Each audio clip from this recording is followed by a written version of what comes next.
You can now ride a bike from downtown Oklahoma City to Science Museum, Oklahoma, the Softball Hall of Fame, or even the zoo. And today, we're gonna go check it out.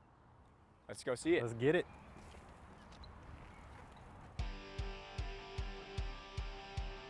This week, discover rolling Oklahoma, from red dirt motocross to world-class BMX, Okie roller derby, and urban cycling, plus rafting through eastern Oklahoma, and sampling the new state park restaurant menus. Come with us to discover Oklahoma.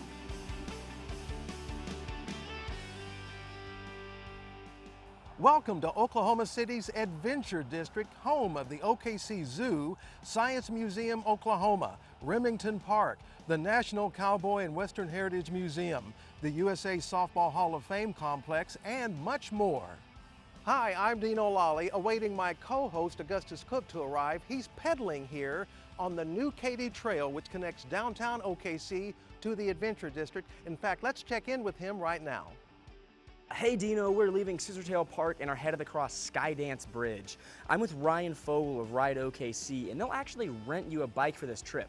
We'll keep you posted on our journey from downtown OKC to your location. Talk to you in a bit. Okay, we'll see you soon. Hopefully I'll have enough time to come up with a really bad dad joke about cycling, but in the meantime, let's get rolling. And in this case, I mean that literally, we're going to be elbowing our way, into the sport of roller derby. In several Oklahoma cities, you can watch this high-speed contact sport or get out there and mix it up yourself. Let's head to the track with Deanne Junior Jammer Stein and videographer Brian Bad Boy Boone. Good for me. It's fast-paced on wheels. Inside. There's a little bit of chaos out there. Calculated hits. It's very intense. And lots of falls. We saw it all during a scrimmage with the Roughneck Roller Derby in Broken Arrow. After a game, it feels like we've been hit by a bus because there is a lot of impact. But for those on the rink, none of these factors are deal breakers. I've broken my ankle and my thumb, and I came right back. As soon as I was ready to be on skates, I was like, nope, getting back out there. Roller derby is a full contact sport played 5-on-5 with 4 blockers and 1 jammer, whose job is to get around that track as fast as possible and as many times as possible. We have defense and offense happening at the same time because both jammers are going to be battling it out. They want to get out of that sea of blockers first. Abby Hoy says her derby name, Goya Destroya, helps to give her an edge. I think there's this fun alter ego that we get to create for ourselves. It kind of helps me channel this power. Rink Floyd agrees. We all have our persona that makes us feel more capable out there. It's scary sometimes, the focus. Yeah, you have to be there. You have to be listening the whole time to your blockers because they're going to be yelling things at you to try to help you get out of that path. Julia Hoffman plays for the Twister City Roller Derby in Oklahoma City. We watched as they trained their new recruits at a skating rink in Midwest City. The very first skill we teach is typically how to safely fall, because everyone's going to fall. No matter how fast you go, we want you to be able to fall and not hurt yourself. It is just so fun to do with everybody because you're in it together. Everybody's going to have their own level that they can do, but you're laughing with each other, and if you fail or not, you do it. There are some specific skills needed beyond just skating to play roller derby. You have to be very stable. You have to know how to take and receive a hit legally. But beyond that, a lot of it is just basic skating knowledge. Easy for Cheyenne to say. She's a blocker on the all-star team. But hey, I'm willing to give it a go. She helped me get suited up. All right, thanks Susie for getting me outfitted. Of course. Time to go find Honey Badger. And there you go. Woo, it's do or die now. Don't want to go. Back straight. Try not to look at your feet. They're a little more sturdy. Yeah. Yep. And then toes in, toes out. In. I think I'm getting the hang of it. But for these tough cookies, it's more than skills that keep them moving forward. Everyone comes from different backgrounds, different skating levels, and that's what makes it fun, because we can all come together, we can learn together, and we can grow as a team. Cheyenne calls it the 3 C's: challenge, camaraderie, and community. I'm here for for all of those elements, and that's what keeps me around. It's the physical challenge, it's the friendships, and it's the community that we've built. And they're just welcoming, you know, and it's empowering to be here and have people rooting you on like that. Okay, so I'm not ready to join the Derby anytime soon, but you know, just the few minutes I was with you, I felt more confident and I feel like I was kind of getting the hang of it. I think you did a great job, and it didn't take you long to pick up on some of the basic skills, so you should imagine that a couple more weeks of that, you'll be out here like you've been doing Derby since day one. You know, I think I might just believe her. In Broken Arrow and Midwest City, I'm Deanne Stein for Discover Oklahoma. Strap on your helmet and pads and find the skating action near you at travelok.com/roller derby. So how do you top roller derby? With world-class bicycle motocross in Tulsa. Jason Grubbs and videographer Tommy Evans take us to the USA BMX headquarters and Hall of Fame in T-Town. The Hardesty BMX Stadium and Hall of Fame Museum is at the top of the game. It's one of a kind. You won't find anything like this in the world. Housing the sports headquarters, Hall of Fame Museum, gift shop, and the National Hardesty Stadium, which the national team and the Olympic team will train on and eventually prepare for the Olympics on. It's awesome to have something like this in Oklahoma. Olympians like Peyton Peanut Ridenauer, who competed in the Tokyo Summer Olympics. This multinational champion BMX pro moved from her hometown outside of Philly to Tulsa just for this facility. It's that good. It's awesome. So where I was from near Philly, I couldn't really ride a lot of the times out of the year. There was snow on the ground, the weather was bad, tracks weren't open. And then I had the opportunity to move out here last year and I took it, and I mean, it's a world-class facility. It's awesome. BMX has been around for more than 50 years. All that history is housed here, curated by Hall of Famer Craig Barrett, known on the pro racing scene as Gort. I've tried to separate it in each of these bike pods into different eras of the sport. You know, we got the 70s pod and the 80s and the 90s, and then we have the freestyle era. The museum focuses on people from all over the country, including a handful of Oklahomans like Jeff Ruminer, who used to ride for Redline. Every bike in here has its own story behind it. A lot of these are actually owned by the Hall of Fame inductees themselves. Other displays focus on the sports placement and pop culture. BMX that first appeared like in the movie E.T., or in 1986, the movie Rad came out. Character Bart Taylor, played by Oklahoma Sooner and Olympic gymnast Bart Connor. Whether you've been into BMX or not, you know, we have something here for everyone to see. While this is home for the pros, this is also where kids can start their journey. The BMX Foundation has STEM-based educational programs where kids learn everything from how to ride a bike to how to build one, safety, even the geoscience of track modeling. So they learn about percolation and compaction, and then they build a miniature track, and they understand all the elements of that go into the soil and the process, and then the different elements to make a BMX track. The Grand Nationals have been held in Oklahoma since 1980. It's the final race of the season. This is the race, you know, ends the whole year series. All the #1 titles come down right here. Training for that begins here at the Hardesty BMX facility, whether you're a pro or still using training wheels. I can ride this track as a professional and progress, and there can also be newcomers, you know, as young as 2 years old on little push bikes called Striders, and they can ride the track and have a fun time too. At the Hardesty BMX Stadium and Museum in Tulsa, I'm Jason Grubbs for Discover Oklahoma. You can visit the USA BMX Hall of Fame every day except Sunday. Find a link to their website at travelok.com/BMXHQ. And mark your calendars for the exciting BMX Grand Nationals at Tulsa Expo Square, November the 22nd through the 26th of this year. Speaking of bicycles, we'll check in with Gus Cook, who's cycling this way on the new Katy Trail connecting downtown to the Adventure District. And we are not done with motocross yet. We'll add horsepower to the mix for some high-flying action as our Rolling Oklahoma episode continues. We'll also get our first taste of what's on the menu at our new State Park restaurants. One thing we know, if you're headed to one of the Lookout Kitchen restaurants, bring your appetite. The portions are big. You're gonna need to come to this restaurant as fast as you can.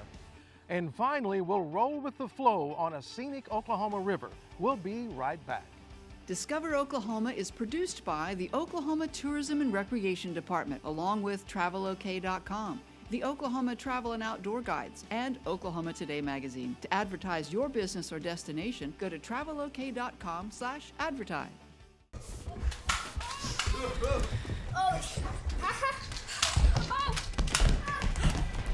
Blue sky smiling at me, talking about blue skies, do I see bluebirds singing a song, talking about blue skies from you.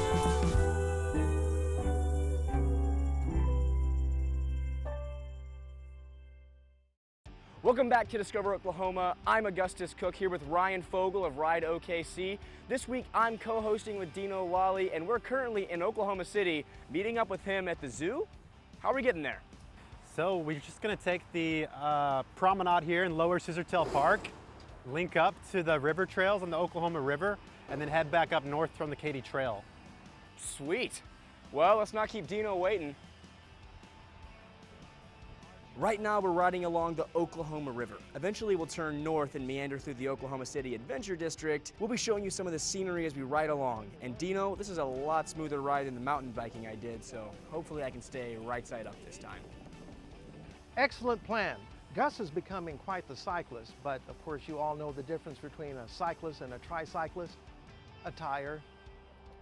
I actually think I hear crickets out here, so I'm going to make myself move right along. So, let's talk about the new state park restaurants. Our Chase Horn tried out the first one to open at Lake Murray State Park, and he says you will not go home hungry. One of the cool things is all these restaurants have their own unique things that make them special. What's your favorite part about this one? This one, the view is just absolutely incredible. Looking out, you can enjoy lunch or dinner right waterfront on our patio. You want to kind of embrace what makes Oklahoma unique, and you have a lot of made in Oklahoma products in this restaurant. Absolutely, we're serving made in Oklahoma beef, made in Oklahoma steaks. A lot of our even sausage is blue and gold sausage we buy from local vendors here in Oklahoma. Even in our general stores at each restaurant, we are selling made in Oklahoma soda, Oklahoma. They have root beer, cream soda, cola. There'll be all kinds of cool, fun products, all made in Oklahoma at each store. Big Oklahoma guy, big cream soda guy, but we're at a restaurant here. Let's head into the kitchen and see what the food looks like. Come take a look at the kitchen. All right, JP, we've made it to the kitchen, and looking back here, this really is a state-of-the-art kitchen back here. So everything you could ever want. Absolutely, had everything in the kitchen ready to go. We were able to jump in, hit the ground running, and get started on making some great food. Chef Manny's here. He's cooking up something for you right now. Absolutely. What have we got going here, Chef Manny? I've got a nice, big, meaty breakfast burrito going. Look at that. So good. JP, you know, when people think of your restaurants, Falcone's is what comes to everyone's mind. It's a pizza place, but obviously we're gonna have a lot more than pizza here. Absolutely, we've got great pizza, but we do have pasta, we have steaks, we have chicken fried steaks, some of the best you've ever had in Oklahoma. Chicken strips on our menu, we have hand-breaded Oklahoma catfish, we've got great fish and chips, shrimp options, everything across the board, including some great burgers you're gonna have to try for lunch here soon. I can't wait to have one of those burgers, but that's gonna have to wait till after breakfast, because look at some of these plates we already have here in the window. All right, we've already established the restaurant's gonna have all your basics, chicken fried steak, cheeseburgers, awesome breakfast, but we're also gonna have a great pasta selection. Now, Chef Manny, these aren't your traditional mozzarella sticks, right? But oh no, by no means. We hand bread all of our. You keep mozzarella talking. sticks. I'm gonna eat this And, guy right here. Our marinara is also from scratch Oh, recipe. Yeah. And as you can see, we have a great selection here. We have our. That's how you know it's good. Our nice spaghetti spaghetti meatballs. We also have shrimp and angel hair pasta, and we also have our shrimp fettuccine. And our latest addition is our lobster ravioli and pomodoro sauce. So as you can see, you're gonna need to come to this restaurant as fast as you can. The Lookout Kitchen restaurants will be opening at 5 state restaurants by Memorial Day. Lake Murray, which is already open, along with Beaver's Bend, Robbers Cave, Sequoia, and Romano's. Quartz Mountain will have a Lookout Kitchen food truck until after the Summer Arts Institute in June, and the restaurant will open there. I wonder where Gus is on his rolling journey on the new Katy Trail. He's headed to the Adventure District right here to meet me. Dino, I heard your cycling joke, and I just gotta say that was wheelie bad. Anyways, we're about to head into one of the prettiest parts of this trail, and we'll show that to you next. Then we'll catch some air at a motorsports track that is making a name for itself. We'll be right back with more Discover Oklahoma. The free Oklahoma Outdoor Guide is your North Star, lighting your way to jaw-dropping beauty and heart-pumping adventure. Order or download yours today at travelok.com. Welcome back to Discover Oklahoma and OKC's Adventure District. Right now we are at the Oklahoma Firefighters Museum, specifically the Oklahoma Fallen and Living Firefighters Memorial. And I have to tell you, if you've never been here, we strongly encourage you to visit. This is a very special place. Now, the Adventure District also includes the 45th Infantry Museum, along with the Zoo, Remington Park, Science Museum Oklahoma, and the Softball Hall of Fame. And they're all accessible now by bicycle from Oklahoma City via the new Katy Trail, which is where we find Augustus Cook and Ryan Fogel of Ride OKC. All right, Dino, we are pedaling along next to the Lincoln Park Golf Course, and it is really pretty. This is a nice trail. We should be rolling up to your location in just a few minutes.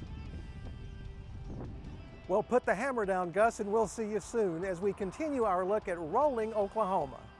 We're headed to a location along the South Canadian River to catch some air with motocross at the Oklahoma Motorsports Complex in Norman.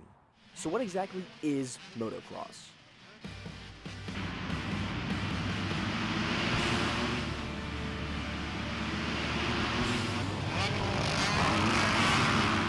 Yeah, it's all of that and much more.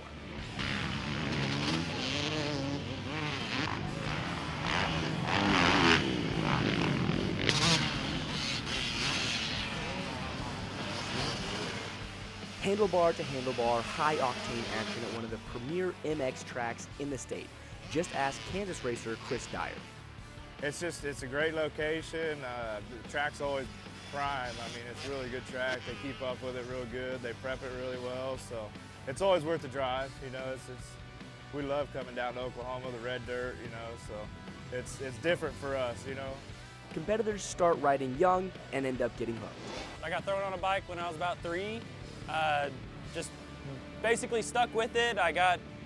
There's no need to try to do any other little school sport. This is just more aggressive, more fun, more activity outside in the sun. I got family surrounding me.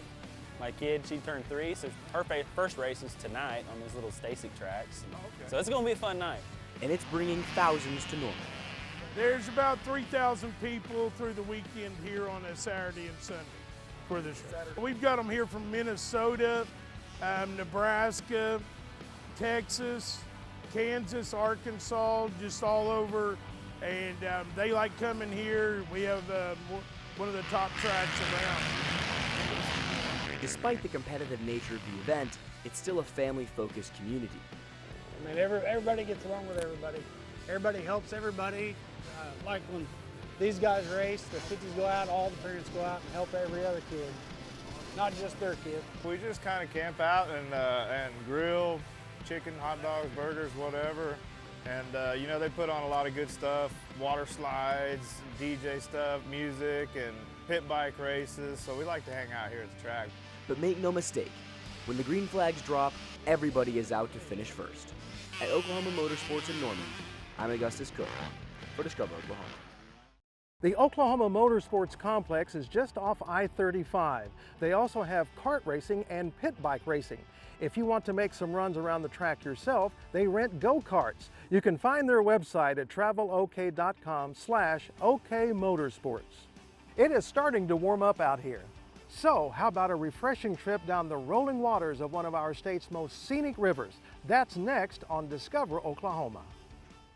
You can read more about the opening of Reba's Place in Atoka in the May-June issue of Oklahoma Today magazine. Subscribe now to get your copy at oklahomatoday.com.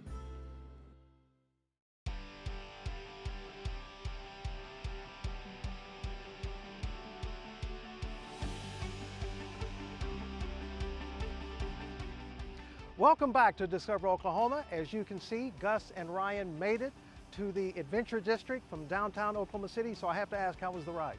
Oh, it was great. I mean, if you really push it, it can be a good workout.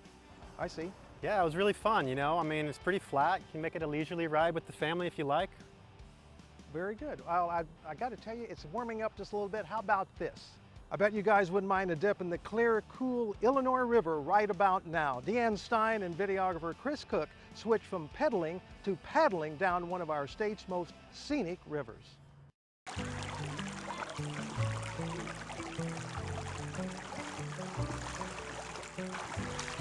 The Illinois River in Oklahoma is designated as a scenic river, and you can see why.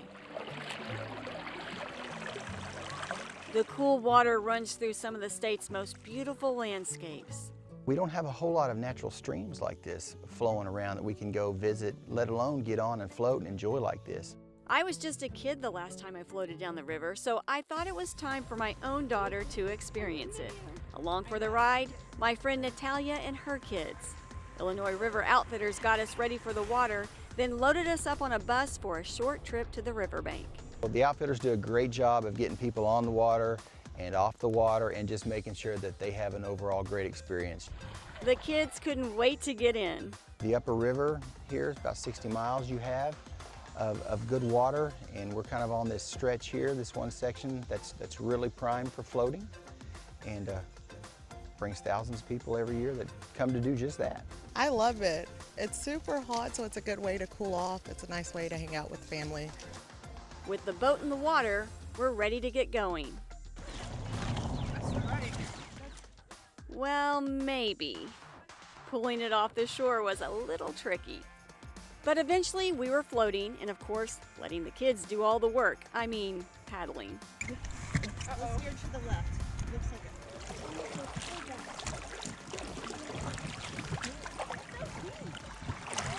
Okay, now we can relax.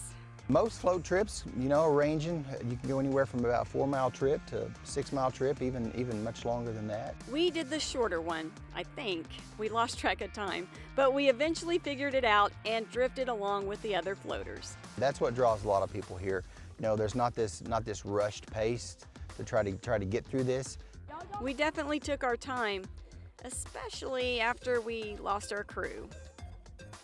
Time for them to cool off, I guess, so I'll give it a try. If you get hot, you pull the canoe or the raft over to the side and you get in the water and you cool off for a while. Which we did several times to eat and swim and just take in the beauty of the area. And we're back on the move, leaving the river behind us. And yet another stop to swim. After several hours, we finally get to our landing, getting in the last looks of the river as we leave. Whether you're local or whether you're from 2 or 3 states away, you get on the water, you're going to want to come back. And while it's busiest in the summer, you can get in the water any time of year. We really feel like this is a 4-season river. You know, you talk about the landscape and the scenery. There's probably no better place in Oklahoma to go see the fall foliage than right here along the Illinois River. So you want to come float in the fall, you know, even in the winter. Maybe next time. In Tahlequah, Deanne Stein for Discover Oklahoma. Plan your canoe or kayak trip at travelok.com/Illinois River. Ryan, thanks for the bikes and the tour. Yeah, this is fantastic. Such a great way to see the city and get some exercise. Okay, well, this is where I lead you. You guys enjoy exploring the Adventure District, and we're going to try. Yeah, have a blast. You can rent a bike from Ryan's company, Ride OKC, or get a guided bicycle tour. You can find their contact info at travelok.com/rideokc. Well, thank you all so much for tuning in and joining us on our ride. And until next time, remember, there's always something to discover in Oklahoma. Where to first? You want to go west, zoo first? No, after zoo. Hey, Gus, I can do this all day long. Did you hear about the pickle with the giant ego? I don't think I did. I'm kind of a big deal. Oh, this is going to be a long ride.